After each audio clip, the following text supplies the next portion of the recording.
meus irmãos, quantas coisas importantes estamos aprendendo com o livro de Marcos, não é? Nós temos que deixar que o Santo Espírito nos ajude a entendermos mais profundamente cada parte desse livro. Então vamos orar pedindo a Deus que nos ajude. Oremos. Pai nosso que estás nos céus, te agradecemos por mais um estudo, que o Senhor possa, através do seu Santo Espírito em nós, nos esclarecer e nos ensinar mais profundamente as lições que o Senhor quer nos ensinar. Perdoa os nossos pecados e fica conosco durante o estudo dessas lições. Em nome de Jesus eu agradeço. Amém. Ok. Quarta-feira, 17 de julho. Tema: História em formato de sanduíche, parte 1. Essa história em formato de sanduíche nada mais é, pessoal, que uma técnica narrativa, um jeito de contar uma história, né, para que as pessoas entendam e façam conexão uma com a outra.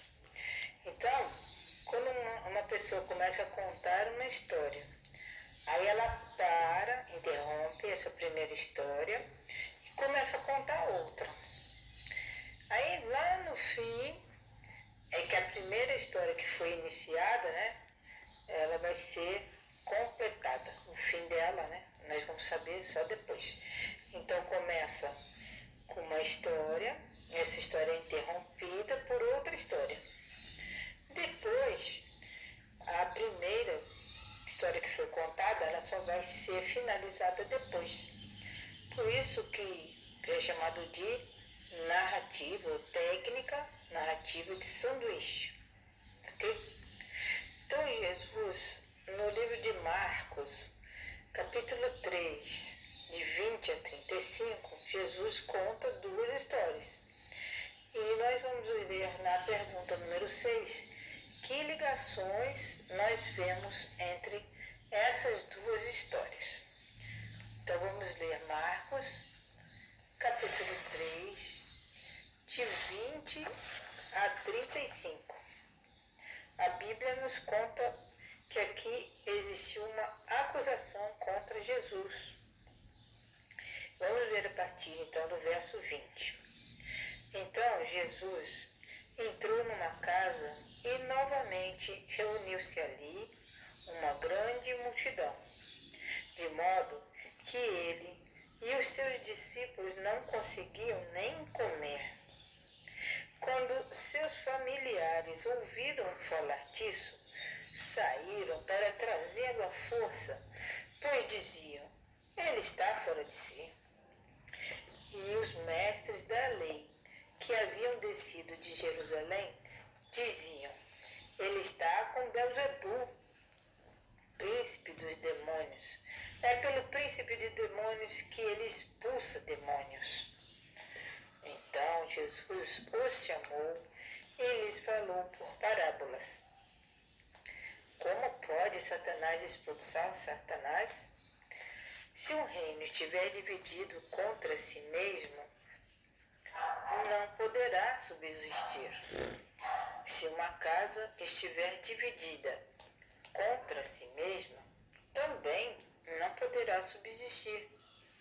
E se Satanás se opuser a si mesmo e estiver dividido, não poderá subsistir. Chegou o seu fim. De fato, ninguém pode entrar na casa de um homem forte e levar dali os seus bens sem que antes o amarre. Só então poderá roubar a casa deles. E eu, Jesus, asseguro que todos os pecados e blasfêmias dos homens lhes serão perdoados. Mas quem blasfemar contra o Espírito Santo nunca terá perdão. É culpado de pecado eterno. Jesus falou isso porque eles estavam dizendo que ele estava com um espírito imundo. dando seguimento, nós vemos aqui que a mãe de Jesus e os irmãos, que eram os filhos de José, né, foram atrás de Jesus também. Então, verso 31, continuando. Então chegaram a mãe e os irmãos de Jesus, ficando do lado de fora da casa. Mandaram alguém chamar Jesus. Havia muita gente assentada ao seu redor e lhes disseram: Jesus, tua mãe e teus irmãos estão lá fora, estão te procurando. E Jesus respondeu: na verdade, quem é minha mãe? E quem são os meus irmãos? Então olhou para que estavam assentados ao seu redor e disse: aqui estão minha mãe e meus irmãos. Quem faz a vontade de Deus, este sim é meu irmão, minha irmã e minha mãe. Bom, Jesus falou tudo isso daí para as pessoas, né? E essa passagem tem essa história em formato de sanduíche, que eu já expliquei antes, né? Que é o início de uma história, essa história é interrompida por outra história, e depois, só no final que a pessoa finaliza a primeira história que ele contou. Então a história que Jesus contou tem ligação uma com a outra, sim, porque nós estamos aqui vendo que tanto os familiares de Jesus como a liderança religiosa, eles estavam acusando Jesus, né, de estar trabalhando pelo poder de Satanás. Ou seja, se Jesus está fazendo os milagres que ele estava fazendo pelo poder do Espírito Santo e alguém acredita que é pelo poder de Satanás, eles estão rejeitando o poder do Espírito Santo. Foi por isso que Jesus alertou: a blasfêmia contra o Espírito Santo é um pecado imperdoável. Assim, essa história que Jesus falou dos parentes dele quererem levá-lo à força, é porque eles estavam se sentindo desconfortáveis com a fama de Jesus, né? Com o que estavam falando dele, que Jesus estava trabalhando pelo poder de Satanás. E essa é a história que Jesus que estava correndo. Agora, outra história que fica assim, vamos dizer, na parte interna, né? A segunda história, eles mencionam que também os escribas estavam acusando de Jesus de estar junto com o diabo fazendo todas aquelas maravilhas e milagres. Então, de acordo com Marcos 3, 22, os escribas disseram que o poder de cura de Jesus estava vindo do diabo. Então Jesus respondeu primeiro, né, com uma pergunta. Jesus falou assim: como pode Satanás expulsar o próprio Satanás? Isso está em Marcos 3, 23. Não faz sentido, não combina que Satanás trabalhe contra si mesmo. Jesus depois então falou sobre a divisão de um reino, a divisão de uma casa e na atuação do próprio Satanás, mostrando que se fosse assim, Satanás estaria destruindo a si mesmo. Mas então Jesus virou a atenção do problema ali e comentou uma outra coisa. Ele falou o quê? Que se um homem forte estiver em sua casa, para que alguém roube a sua casa, eles precisam então primeiro amarrar esse homem forte, né, para poder levar os seus bens. Assim, Jesus, nesse último exemplo, é apresentado como um ladrão que entra na casa de Satanás, amarrando, desfazendo o poder do príncipe das trevas, para poder fazer o quê? Libertar os cativos que Satanás tenha. Ele prende as pessoas e maltrata muito, faz as pessoas sofrerem. Muito bem. Pergunta número 7. Qual é o pecado imperdoável e o que significa? Marcos 3, 28 a 30.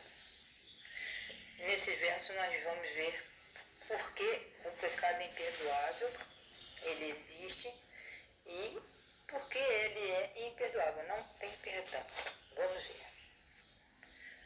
Marcos, capítulo 3, versos 28 a 30.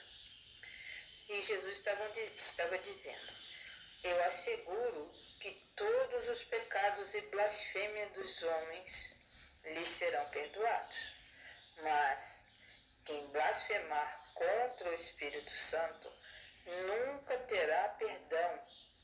É culpado de pecado eterno. Jesus falou isso por quê? Porque eles estavam dizendo: ele está com um espírito imundo. Isso quer dizer o quê? Que Jesus estava trabalhando pelo poder do Espírito Santo. Quando uma pessoa diz que não, que esse poder é de Satanás, eles estão blasfemando contra o Espírito Santo, não contra Jesus. E esse é o pecado imperdoável. É o pecado contra o Espírito Santo, por dizer que é o diabo que está fazendo as obras, que na verdade é o Espírito Santo. Então, por isso, rejeitar definitivamente o Espírito Santo significa rejeitar o perdão de Deus. E quem não estiver perdoado não vai entrar no céu, porque Jesus perdoa pecados. Nós continuamos sendo pecadores só porque nós temos uma geração de pessoas que vêm pecando há muitos anos. Então nós somos pecadores. Porém, nós não precisamos pecar, dar vez às vozes, né, às sugestões do inimigo. Nós devemos nos concentrar naquilo que Deus quer. E quando nós aceitamos o perdão de Deus, pronto, nós somos um candidato para o céu. Mas, se eu digo como os escribas, fariseus e a própria família de Jesus estavam falando, que ele está fora de si, Jesus estava fora de si, estava trabalhando pelo poder do inimigo, então todos estavam atribuindo as obras que Jesus estava realizando ao próprio Satanás. E isso é o pecado imperdoável. É imperdoável porque eles estão atribuindo ao Satanás, ao diabo, a obra do Espírito Santo. E a razão pela qual Jesus fez sua declaração é que os escribas estavam dizendo isso, que eles estavam com o espírito imundo, quando na realidade Jesus estava com o Espírito Santo, fazendo a obra de Deus. E se nós atribuirmos ao diabo a obra divina, não conseguiremos ouvir o Espírito Santo, porque ninguém deseja realmente seguir o diabo, não é? Então é isso, gente. Vamos cuidar para que nós possamos sentir o Espírito Santo falando conosco. E enquanto você estiver sob a orientação do Espírito Santo, você vai se santificar a cada dia para ser um candidato para o céu. Perdoados, enfim, moraremos com Cristo, que logo voltará para nos buscar. Deus abençoe.